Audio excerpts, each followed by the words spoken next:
Well, we're going to get the show on the road, and we are just so lucky to be here at Yerkes and in what I like to refer to as sort of the Olmsted room, although I'm not sure that's the nickname they've given it.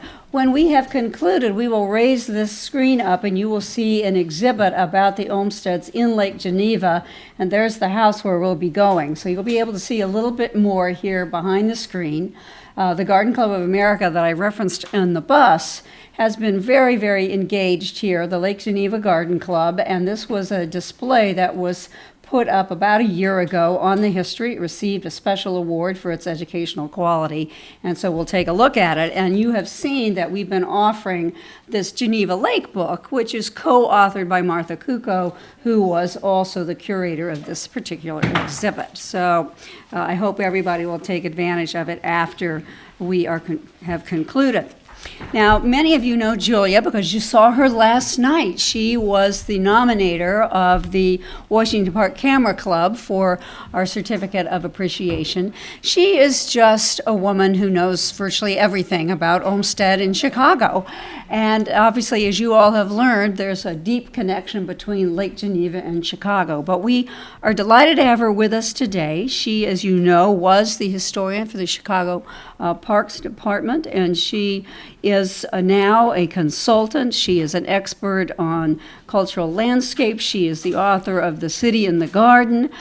In the materials that we sent out to you for this conference, you will see a wonderful walking tour that was done about the University of Chicago Olmsted landscape history. This was done as part of the bicentennial. It was actually debuted at the very end of the bicentennial year, but take a look at that. Julia was again instrumental in pulling that together, and as you heard last night, instrumental in helping the Washington Park Camera Club come forth with its wonderful video on South Park Then and Now. So with that, we just want to say, Julia, we're so delighted you're here, and we're looking forward to hearing your presentation. Thank you.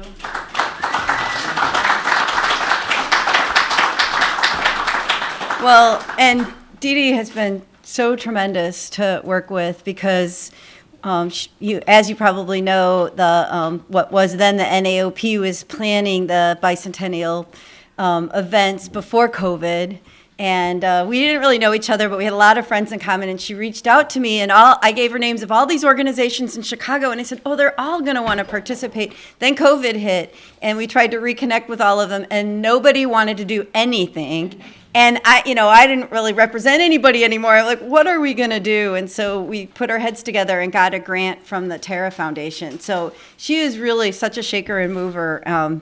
So those of you on the board are so lucky to have her. Also, I want to say there's a lot of really knowledgeable people in the room. So I may not know as much about Olmsted as, I have to kind of give myself that little disclaimer. So, if you catch me making a mistake, I'm very happy to hear what mistakes I've made. I'm especially saying that because my friend John Notes is in the audience, and he always fact checks me. So, at any rate, I'm thrilled to be here. It's just I'm so excited to discover this place and to spend some time with you, and very excited about the rest of our day.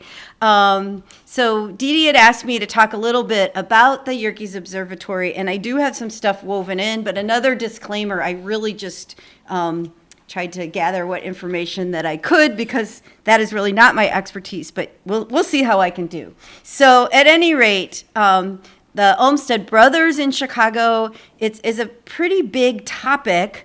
The Olmsted family in Chicago is an enormous topic, and we can't really start it without Frederick Law Olmsted Sr.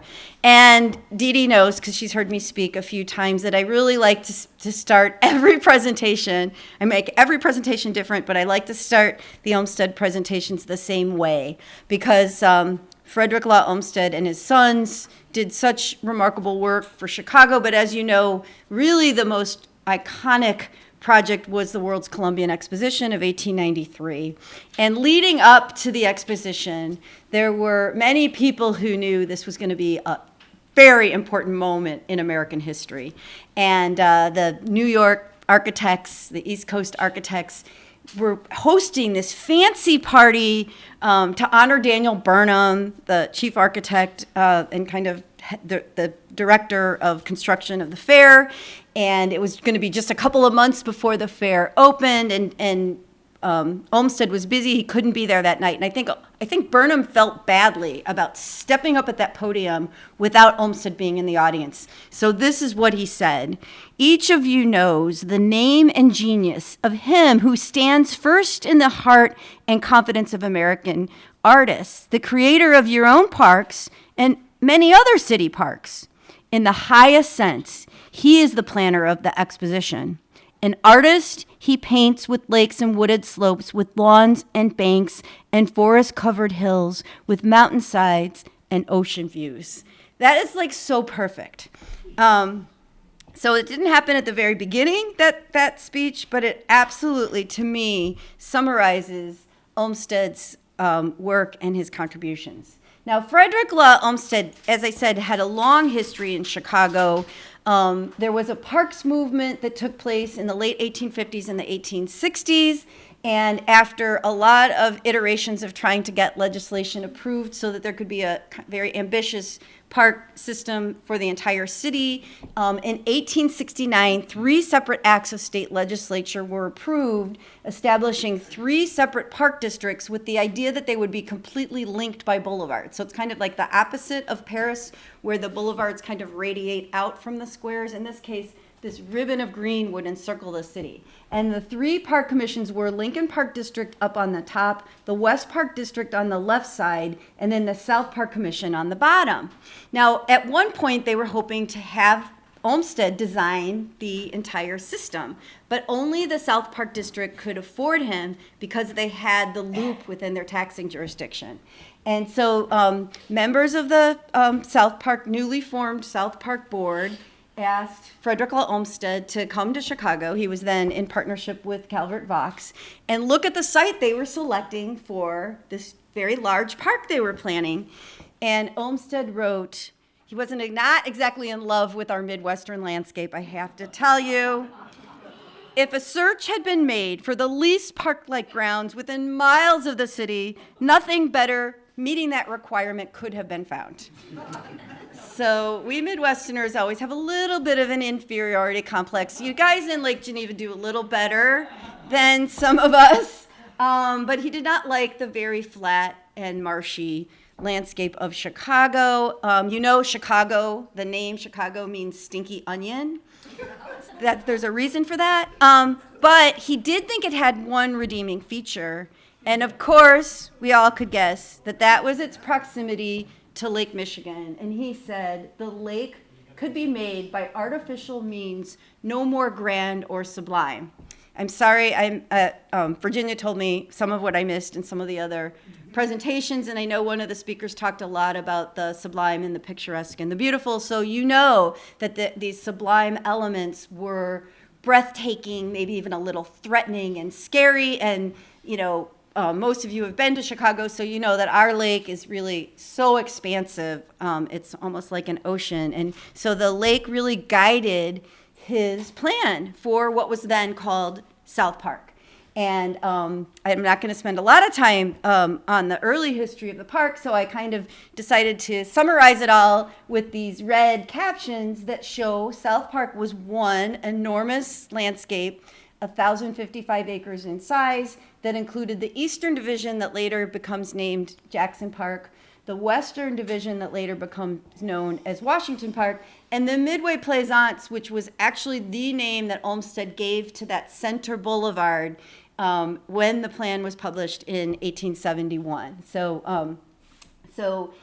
he was very inspired by the idea of boating. I know many of you know he was obsessed with boating, I would say, and he wanted you to be able to enter the park, you know, on the east from Lake Michigan, navigate through this very rugged series of waterways, very shadowy and mysterious. You were supposed to be able to go down the canal, down the center of the Midway Plaisance, into a little small lake in Washington Park or Western Division. And when you got there, of course, just like in Prospect Park, there was a fabulous sheep meadow.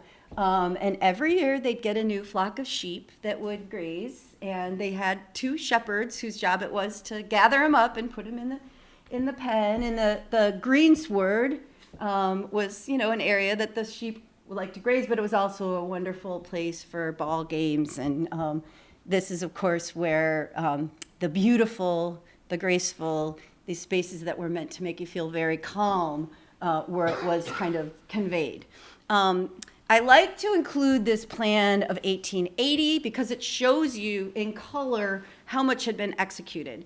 And so when the South Park Commission was first hiring Olmsted and the plan was published in 1871, they thought they were going to be able to build the whole park very quickly. That did not happen. They had some land acquisition issues, and the Chicago fire didn't burn the site, but it burnt their offices, which had the tax rolls and all the paperwork, and really kind of set them back. So they actually ended up hiring Horace Cleveland to help kind of reinterpret he really just sort of simplified a little bit the plan for the Western Division, and they started initially focusing on that area, which Olmsted said would have a sense of prairie-like simplicity. The word prairie was not usually used in a very positive, but in this regard, it was kind of a positive connotation that it would be a little less expensive, a little easier, and this lovely, simple meadow, much to Jens Jensen's chagrin, our Jens Jensen. They really weren't using a lot of prairie meadows, but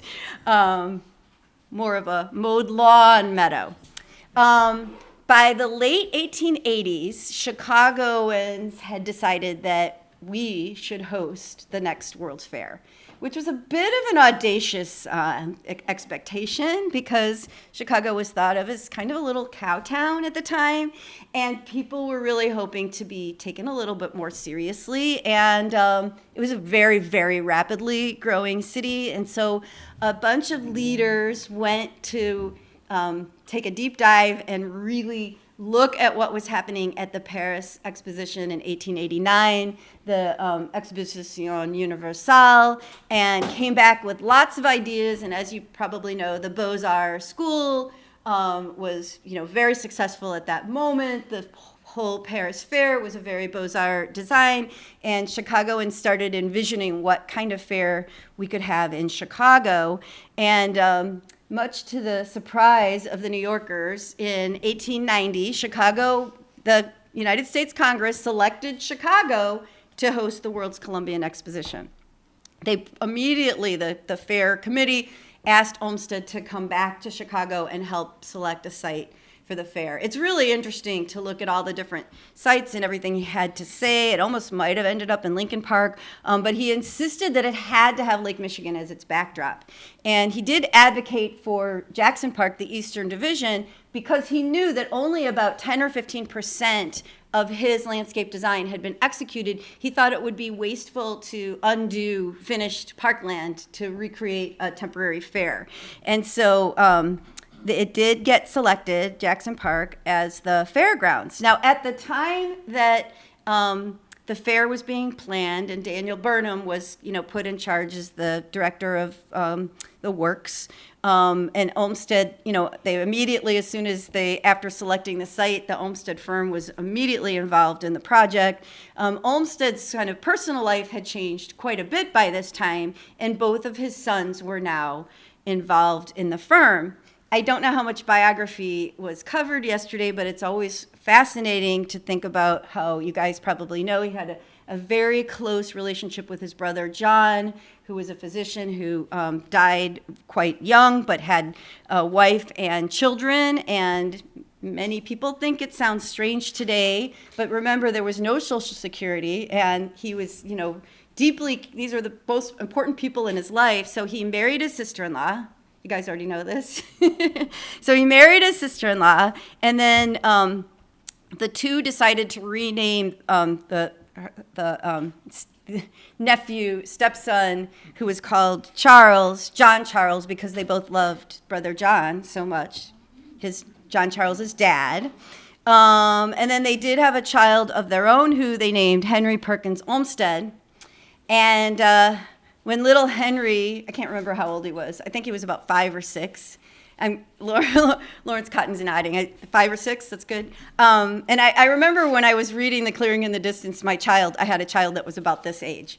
And when he was about 5 or 6, Frederick Law Olmsted realized that he had kind of blown it because he didn't give his son the thing that, the most valuable thing he had to give him, which was his name. So they changed his name, and he became Frederick Law Olmsted Jr., and you guys probably know his nickname was Rick. And so by the time they were involved in the fair, John Charles was already a partner of the firm, although, not one of the showier partners, and they hadn't changed the firm name or anything like that. The family had moved to Brookline. They had been in New York, as you probably know, before that. Well, there'd been a couple of different locations, but mainly New York. And so they moved to Brookline, and of course the family home is now Fairstead, and I know we had some staff from, that was exciting to have some staff from Fairstead here, and the archive, is it still here? The actual drawings, yeah.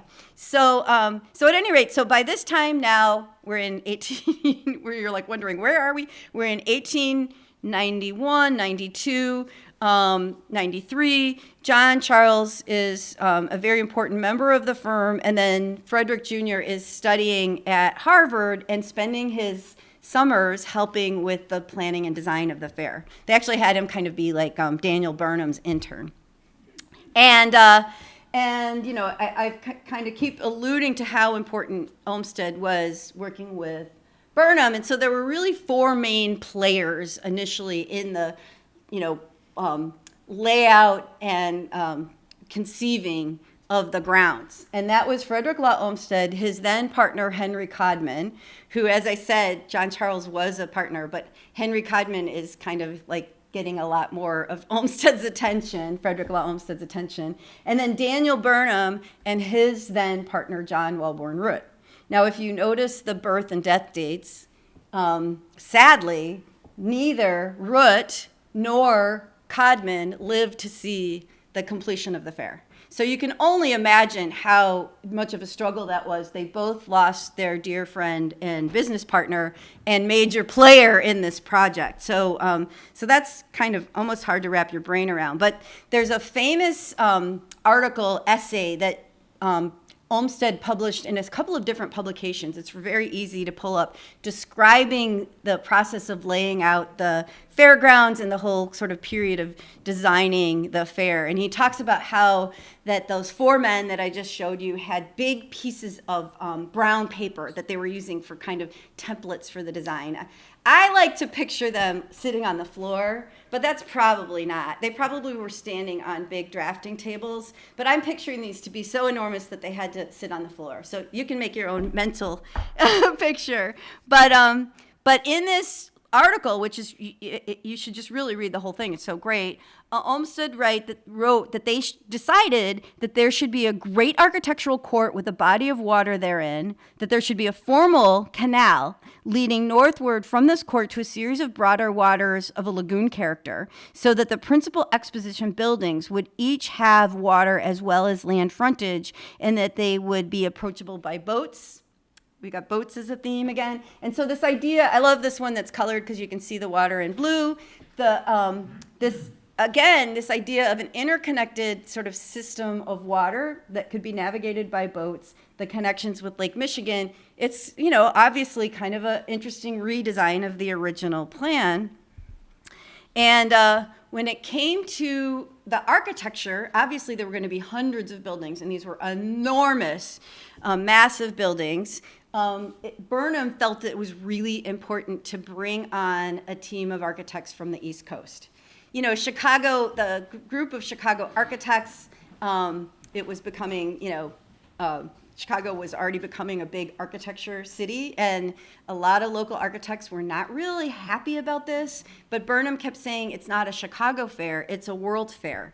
And so they brought in all of these firms from New York and from Peabody and Stearns, from Boston, and then there were a couple of local firms. Now, one of the local firms that got to be part of this committee of architects was Henry Ives Cobb, who had actually grown up in Brookline. So there's connections here. And And so Henry Ives Cobb was from a very kind of prominent New England family, had grown up in Brookline, not Brooklyn, and had gone to MIT and ended up moving to Chicago. One of his brothers was here. And ends up establishing one of the most successful firms in Chicago. And by the time that they were planning the fair, he had 130 employees in his office, which was considered one of the largest architectural offices in Chicago. He was the architect that a lot of Chicago's very kind of successful, well-to-do people wanted to hire. So here's an example of one of his, did a lot of residences, and he loved, building in granite and did beautiful Romanesque and Venetian Gothic buildings. And among his really well-known works, he actually had an early partner named Charles Sumner Frost. And then by the time he got the commission to design the Newberry Library, he went off on his own. And I want you to know, he wasn't just a local firm. He did work all over the country. But initially, there was so much building going on in Chicago, during this period. And so he had a lot of work in Chicago. And so he did a number of different buildings, but the most prominent of his fair buildings was the Fisheries Building, which, it's got these kind of Venetian Gothic windows, and we see some similarities to this building. So he did the Fisheries Building, and so, it's kind of fun to think about the relationship between these, enormous plaster Beaux-Arts buildings and the landscape. Well, I've kind of hit on this theme that Olmsted was obsessed with boats, and boats were so important to him. I don't know if you guys have read the last volume of the papers, but if you just look up the word boats and you start trying to just flip through, you would actually probably end up with 150 mentions in the index. So he was absolutely meticulous about how he wanted the boats to look at the fairgrounds. And he would argue back and forth about what color the awning stripes should be. I mean, down to every little detail. So Olmsted wrote, an important contribution, it has been calculated by the designers, would be made through boats moving upon the waters. But only this provided that it shall be found practicable to procure boats in considerable numbers, of a character in finely, delicately, and subtly adapted to the general scenic and poetic purpose as other elements referred to may be. I mean, he would just get hysterical when he thought, the boat awning is the wrong color, and there was this just the hours of back and forth correspondence that was going on. He didn't just care about, exactly how they looked. He also cared about the kind of boats. And so when they wanted to have gondolas, Venetian gondolas, they had to bring them in from Venice. I'm not just saying the boats. I'm saying those gentlemen. They were from Venice. And so he kind of talked a lot about having a Japanese fishing barge. And so I love the fact, because again, you can just geek out on any theme with Olmsted and the fair. But I love the fact that he wanted a Japanese fishing barge, and so he actually had a family of Japanese fishermen come in to work fish off that little boat, and you can see that they kept it located near the Fisheries Building. So I know I'm really geeking out, but that's okay. And Olmsted, his vision wasn't, again, obviously I'm not really focusing on the planting. Obviously, they had to recreate move all the fill around and plant all of the edges, and all the plantings were really important, but I'm not focusing on that because I think this is so funny. He was very specific about what kind of birds he wanted, and he kept nagging them so much about what the kind of birds should be that they finally said, and the Olmsted firm is in charge of ordering the birds. And so here is the list of birds that he selected as part of the fairgrounds. I won't read them to you, but, do notice that it included, 2 flamingos and 700 pigeons. So So at the time of the fair, and of course, again, I've kind of, given you the idea that, this was, and you guys probably have all read The Devil in the White City, and which is a great read, or I hope you've read the City of the Century by Donald Miller. That really gives you kind of the history of the fair and the city leading up to the fair. But all of the heroic Herculean effort it took to actually get this fair built. And of course, by the time that the fair opened, the University of Chicago had begun to rise along the Midway Plaisance. And the Midway Plaisance, which was meant to be that canal, was used during the fair as kind of a special grounds for lots of different kinds of rides, like the Ferris wheel. And then, strangely enough, by our standards today, it also included the Bazaar of Nations. Bazaar, B-A-Z, not B-I-Z. But it's just really pretty awful to think about. They had people of different cultures from all over the world, a lot of different people from Africa and South America, and they really put people on display as if it was like a human zoo. And the academics were very involved in this. So it's just sort of interesting to think about how things can be sort of seem appropriate that now seem so vile to us. But that was the experience you would have along the Midway. So as far as the University of Chicago goes, there had been an earlier version of the university at a different location, but then J.D. Rockefeller offered some money to help make it kind of better, and they found a new location, and they decided to build it right next to the Midway.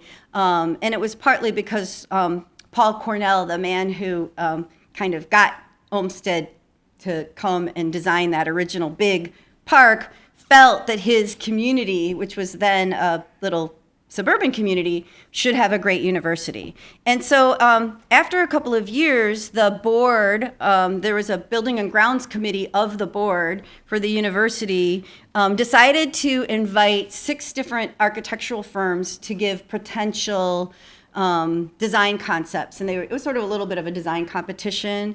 And out of the 6, they selected Henry Ives Cobb's plan. And Henry Ives Cobb's plan, this was published in an architectural magazine in 1894, but it was probably done around 91 when this Tribune article came out, was all based on a series of quads. So he was looking back to the great English universities like Oxford. And so he believed it should be a series of formal quads that would kind of all radiate off of a main quad, which you can see had a center LA, and then it had kind of a round element. I don't know if you can see it, that maybe was envisioned as a fountain or something like that. So by the time the fair came along, several of the original Cobb design buildings, he became, they selected him as the official architect for the university, had already been completed. So here's Cobb Hall. And so this is the view that you got to see from the Ferris wheel. And so you can see that center LA, they had actually, even though there was no landscape designer involved at this point, that kind of fit this vision of formal quads to have a center LA. So you can see that they started putting that in. At that time, right after the fair, the Olmsted firm, now it had been renamed Olmsted and Elliott, and of course Codman had died. They were rehired by the South Park Commission to transform the fairgrounds back into usable parkland. And at this point, Frederick Sr. really, really wants that canal. And he is lobbying, like you wouldn't believe it, to get that canal. And so the South Park commissioners initially say, that's a good idea, let's do it. And so you can see from this plan, they dig like the first couple feet down, and here's, we don't have photography in the Tribune yet, but here's the dudes, a drawing of the dudes, actually the laborers digging. And the problem was they didn't put enough money into the whole project initially, and there was arguments about whether there was going to be problems with one side being too high and one side being too low, and they were afraid that the water might just run right back down into Lake Michigan. So they abandoned the project. But if you've ever been to our Midway Plaisance or to the University of Chicago and you see the dip in the middle of the Midway, it's because they abandoned the project. In addition to their plans for the Midway, they came up with a whole new plan for the rest of the park, and so this was completed in 1895, Olmsted and Elliott plan, and I retyped that blurb so that the vision for this plan is all explained in that blurb, which is too small for you to see, so I retyped it. And these are the most important features that are explained that go with this drawing. That Lake Michigan should be you should be able to have a fabulous view from a shore drive, Lakeshore Drive. And obviously, it was also kind of the interconnected system of lagoons again. And they do say that they want the lagoons to be intricate and busy shorelines and with almost complete seclusion to provide scenery from many points of view from the shore and from boats. And the fields, that there would be a quiet pastoral landscape for strolling, tennis, croquet, and baseball, but for grammar school and school-age children only. And so you can see this great, again, like a kind of a great ball field meadow. And then you have this kind of area of the park that was meant to be very formal. And by this time, they decided to save the old Fine Arts Palace as the Field Museum. You may know this is now the Museum of Science and Industry.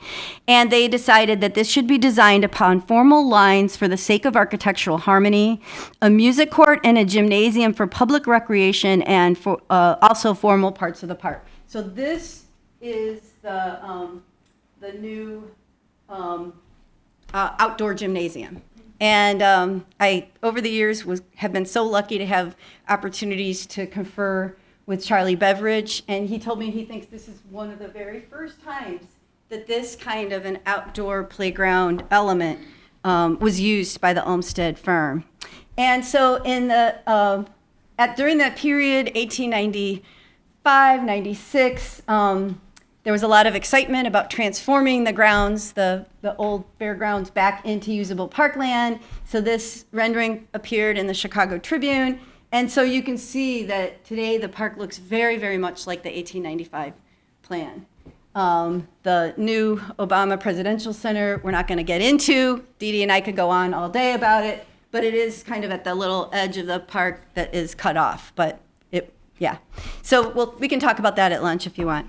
And so during this period, the late 1890s, as Jackson Park was being the grounds were being transformed, the university was becoming much more complete. J.D. Rockefeller gave more money. There were a lot of other important donors. Marshall Field gave some land so they could expand the site. And so these beautiful Gothic buildings were rising, all designed by Henry Ives Cobb. But Cobb was getting so busy. He was really, one of the busiest architects in Chicago, and he was getting commissions. He got like a custom house commission in New York. He moved to New York. I think he still had a home in Chicago. And the board trustees were getting annoyed with him because he wasn't as easy to meet with, but he had designed about 15 or 18 buildings. So it was during this period where there was a lot of money that the university had to build buildings, that the university got Charles Yerkes to give this huge donation for the Yerkes Observatory. And as we heard on our tour, Yerkes was kind of a very sketchy guy. He was a millionaire who made a lot of money in the traction, the Chicago kind of elevated railroad business. He wasn't the only guy, but there was a lot of crooks in this business, and he was getting sort of in trouble and having trouble getting permission to get the sort of next franchise that he wanted. And so he often gave money away for very sort of showy things, and I think he was trying to work on his reputation. And so it benefited the university well because they accepted the donation to build this fabulous place where we are. And of course, Henry Ives Cobb designed the building. And then in about 1900, the university was completely fed up with Cobb. They just felt like that they were an important client and they weren't getting enough of his attention. So they dismissed Cobb and they hired a new architectural firm as the sort of chief architects of the university. And that was the firm of Shepley, Rattan, and Coolidge. So Charles Coolidge, these were all really architects from Boston who had also kind of moved to Chicago. You may actually have spent some time in their buildings. They designed the Art Institute and the old Chicago Public Library, which is now the Cultural Center in Chicago. So they were a great successor firm to Cobb because they also, and when Cobb had first gotten hired, he had suggested more of a kind of Venetian style architecture, and the board trustees said no, they wanted more of a kind of more of an English Gothic collegiate architecture, and so Shepley, Rattan, and Coolidge would be a good firm to kind of continue that vocabulary. J.D. Rockefeller gave a whole bunch of more money during this period, so there was again opportunity for a lot more buildings, but look at how shabby the landscape was. Almost nothing had been spent on the landscape. And so this article came out in 1901 that some of the money that had just been given for campus expansion was going to specifically go towards landscape architecture. Noyes, who was also a trustee, I don't think he was on the Building and Grounds Committee, but he particularly loved really the most prominent landscape architect in Chicago at that time was Ocean Cole Simons, O.C. Simons. And Simons, for those of you who don't know him, has often been sort of put in the same category as Jens Jensen because they were using native plants before anybody else, and they're both really considered sort of the progenitors of the prairie style. And O.C. Simons' most famous work was Graceland Cemetery, where, again, he wanted it to look very natural and graceful. And they even tried to use a lot of shrubs and vegetation to even hide markers, which, monuments and markers that most people would think you'd want your family marker to really show up. And everybody saw that the landscape was so beautiful that they kind of went along with that. And people like Hutchinson and Martin Ryerson, who were on the Building and Grounds Committee, they were had family plots at Graceland Cemetery. I mean, this was really the most preeminent cemetery in Chicago. So that's why O.C. Simons was probably selected. But he was a bit of an odd choice for the fact that this was supposed to be a campus of quads. And so this was the campus plan that was published in the Chicago Tribune, given to us by Simons. And some of my colleagues have referred to it as a hot mess. So I'm not going to go into too much description. You can see the alleys are gone. It's weird. And so as they started executing it, the plan was done in 1901. They immediately start planting he wants lots and lots of shrubs and weird paths that followed desire lines and things like that. As things were getting planted, immediately the board was getting complaints. And they were like, this is a terrible plan. These shrubs are dopey. They look terrible. We don't know what. And it's just like all these weird little smatterings of plants and shrubs and trees. And so they kind of said, let's stop planting for a minute here.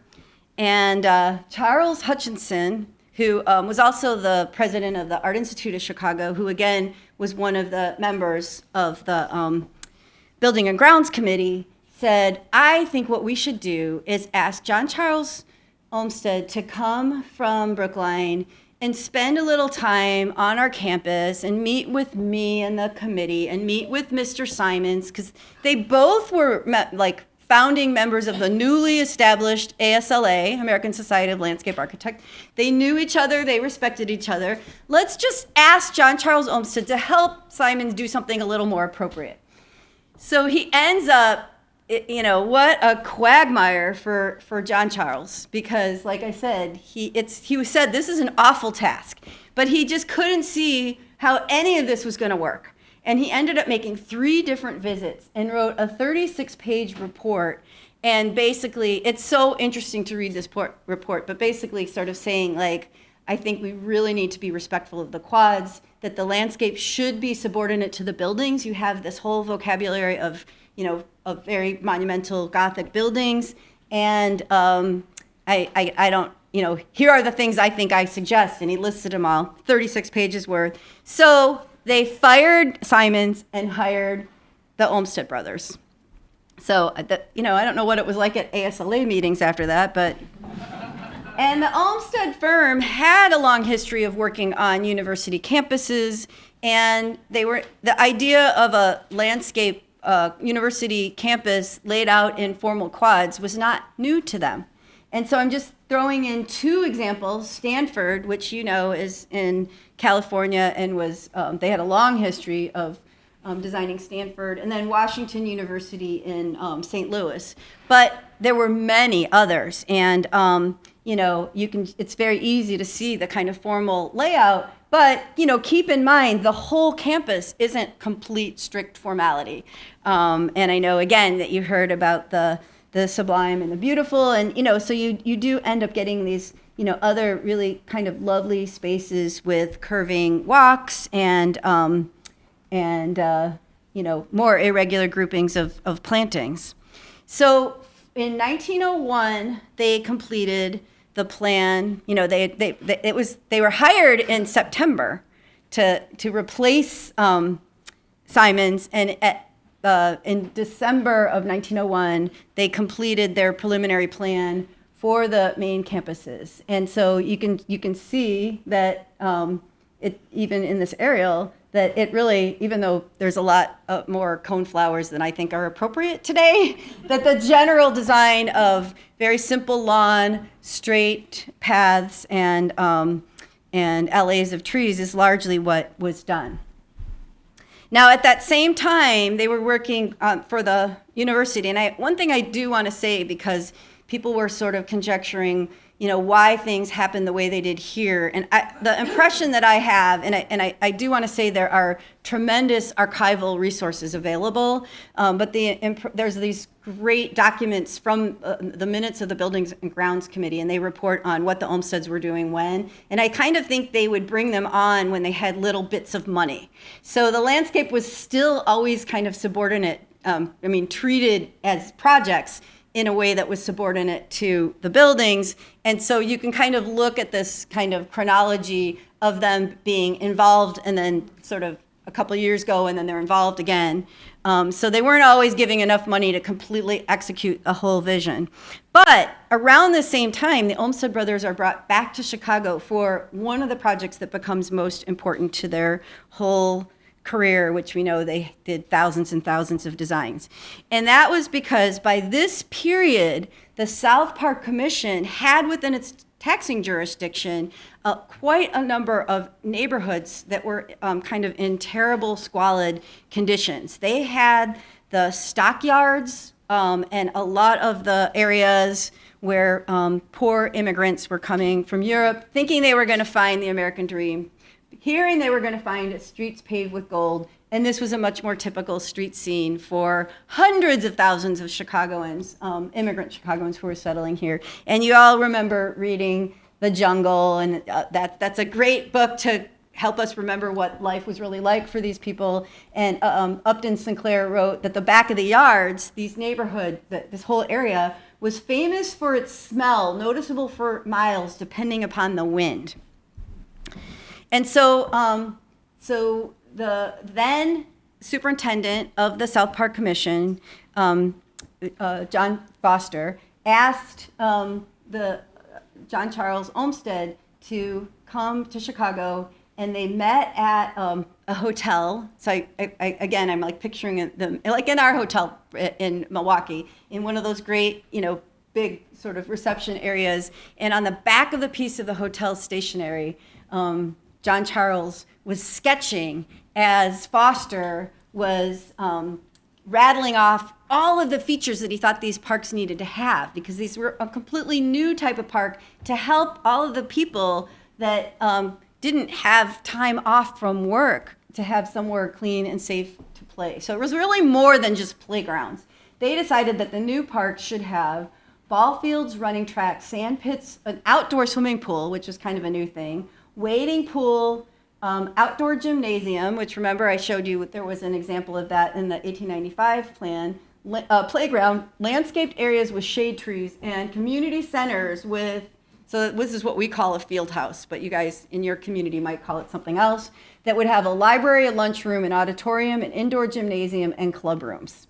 And so this was just this completely new, innovative idea, and a lot of the settlement house workers were involved in this. The idea that people in these neighborhoods that were in need could get all kinds of services that they needed from their park, a whole new concept. And they felt that every one of the neighborhoods in this kind of tenement area should have a park within the walking distance. So that's what this is showing.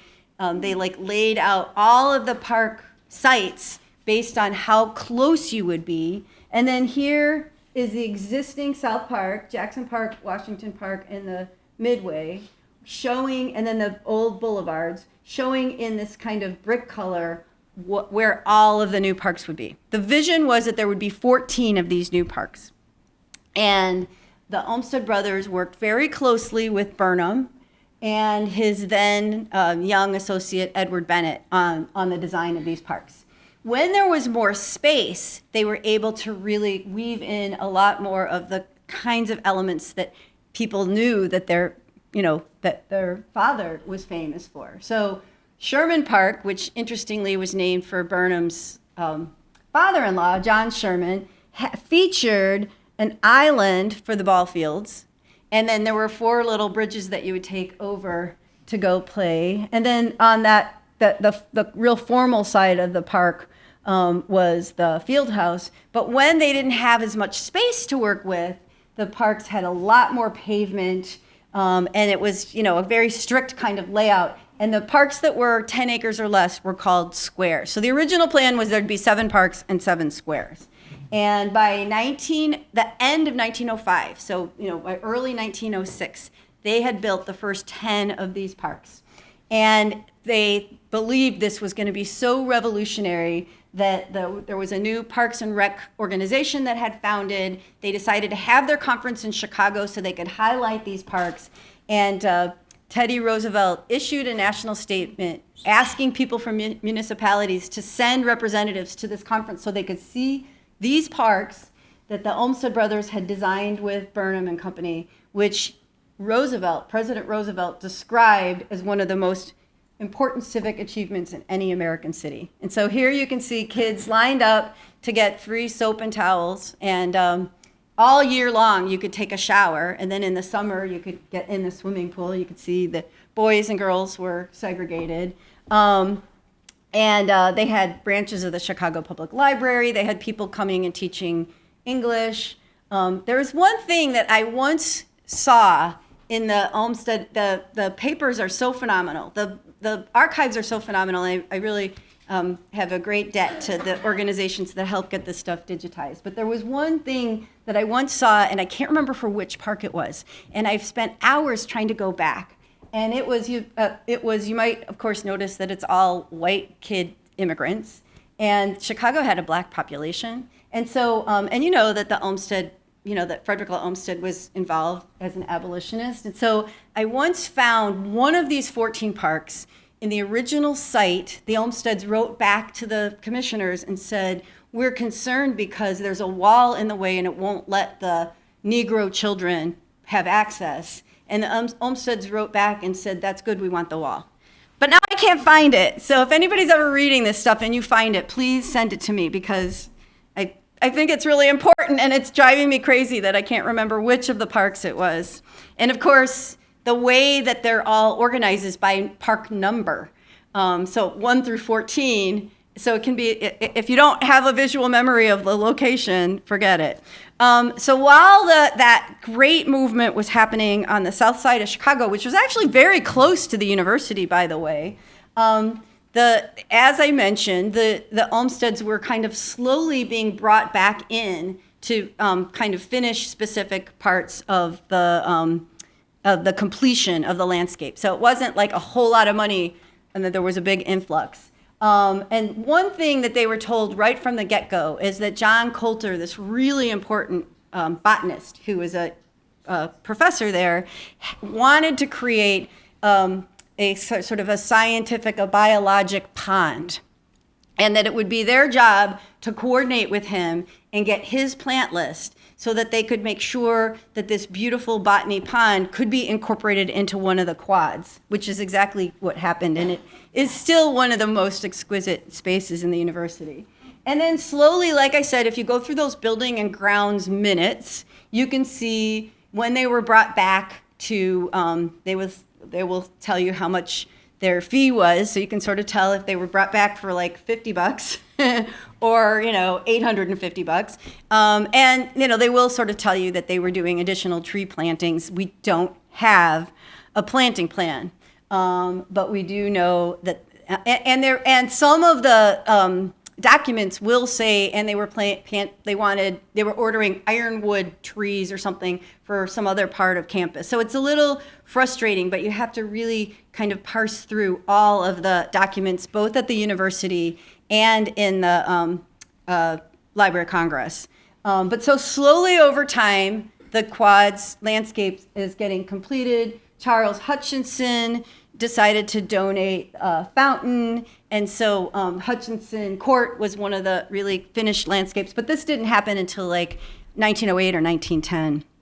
And so I was using all of that about talking about how lucky it is to have a planting plan as sort of a lead-in to the fact that you guys here are so fortunate to have the 1906 planting plan, which has been printed larger. So if you guys want to take a closer look at it, I think it's still on the ground somewhere. And we can see the University of Chicago Archives includes a great photographic collection. They have some of the same things that you have. And so you can see get some views of the executed landscape when those shrub masses were just so kind of beautifully done. I mean, I think they were, I have to go back and see if we have the exact dates that those were taken, but I would imagine a couple of years after they were executed. And you said you were surprised that they planted so close to the building, and they did seem to really love foundation plantings. And so again, I think I think it may have been part of the philosophy that the landscape was meant to sort of show off the building. So it's sort of like you're kind of dressing up the base of the building. And so during that period, as this gorgeous landscape that we can see out the window was reaching maturity, these parks that I told you about, those first 10 parks, had really captured the imagination of the entire city and the entire nation. And I just wanted to give you an idea of the magnitude of how many people use these parks. This was not a little small thing. So here is some of the data. And this is all just that first year in 1906. So over $2 million, all the social workers and social reformers loved collecting data. And they all kind of worked together on this issue. So they were very good about counting and collecting data. But over $2 million, over 2 million people participated in outdoor athletics. Over 760,000 people used the shower baths. Oh, I said they were open all year round, but maybe they weren't. I gotta research that some more because it said 4 months. But maybe that was just the first year, and then they realized people didn't have running water; they needed all year. And then almost 500,000 people ate in the lunchrooms. I have found Tribune articles about what you could buy. So you could have lamb stew. So they were very trying to have a healthy lunch so that working men could just stop by the park and have a good hearty lunch. And then look at the number of people that used the libraries. These were branches of the Chicago Public Library. And overall, the combined attendance for just the first year was over 5 million. So they very quickly started trying to build more. And they hired the Olmsted brothers to design several additional parks. They ended up with what they called the model playground park, which was a certain amount of acreage. I can't remember off the top of my head. I think it might have been 20-something acres. And then Burnham, remember Daniel Burnham was the designer of the field houses,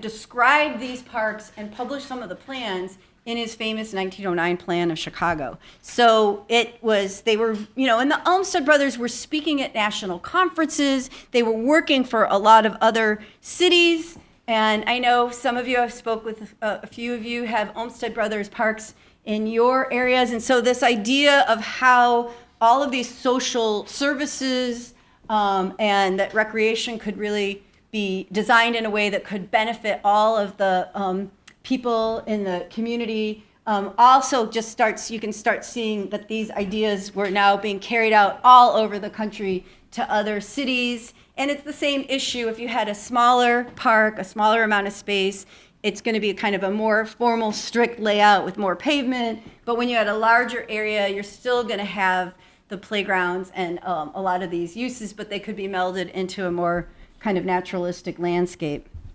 And then I just want to leave with the legacy of the Olmsted brothers in Chicago. And this is the first time I got to include the Yerkes Observatory as part of the Chicago legacy. So thank you so much. This has been it was so much fun to do all of this additional research. And it's just been such a joy to be here. So thank you.